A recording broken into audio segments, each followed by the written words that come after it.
I want you to imagine something for a moment. It's 1985. You've just turned 18 and decided to start investing. At first, things look amazing. Month after month, your money keeps going up and up. Until one day, disaster strikes. Black Monday. The stock market suffers the largest one-day drop in history. News headlines call it the Monday Massacre. Your friends who once thought you were a financial genius are now urging you to sell everything before it's too late. But you don't listen. You hold on. And slowly, the market begins to recover. Years pass, and your portfolio grows again, until another hit comes. The dot-com bubble bursts. Technology stocks crash. The Nasdaq drops nearly 10% in a single day. Panic sweeps the markets. Your friends are practically begging you to take your profits before you lose everything. Once again, you ignore them. You hold on. And once again, the market recovers. But then, another shockwave.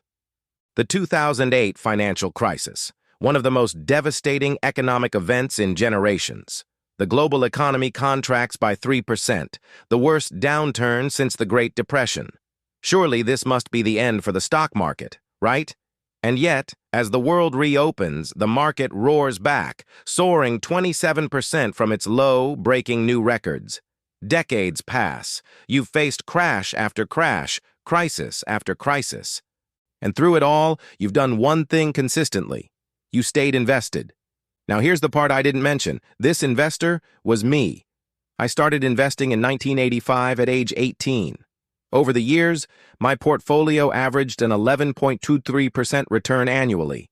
If I had only invested $250 every single month during that time, my account would have grown to $1,141,521.08, a return of over 6,000%.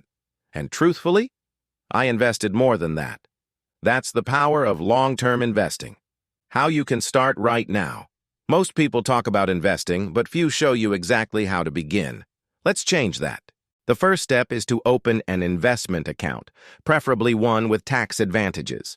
In the UK, that's a stocks and shares ISA, where you can invest up to $20,000 a year without paying capital gains tax, and you can withdraw whenever you like.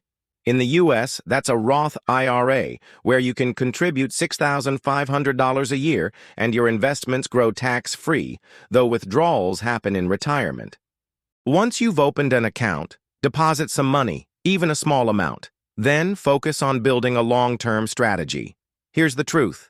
It's very hard to pick individual winning stocks consistently. That's why I prefer index funds. They give you a slice of hundreds of top companies in one purchase. Think of it like the music charts. If a song is popular, it stays on the list. If it drops in popularity, it's replaced by another hit. The same goes for the companies in an index. Poor performers are swapped out, keeping the portfolio strong. For example, the S&P 500 contains around 500 of the largest U.S. companies like Apple, Amazon, and Tesla. By investing in it, you automatically own a piece of all of them. The power of automation. One of the best things you can do is set up automatic investments. A while back, I ran an experiment, investing the cost of a coffee, about $5, into the S&P 500 every single day. It was set on autopilot, and over time, the results started to add up. The key is to set it and forget it. Let compounding do the heavy lifting.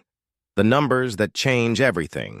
Let's say you invest $250 a month for 31 years. That's $94,000 of your own money.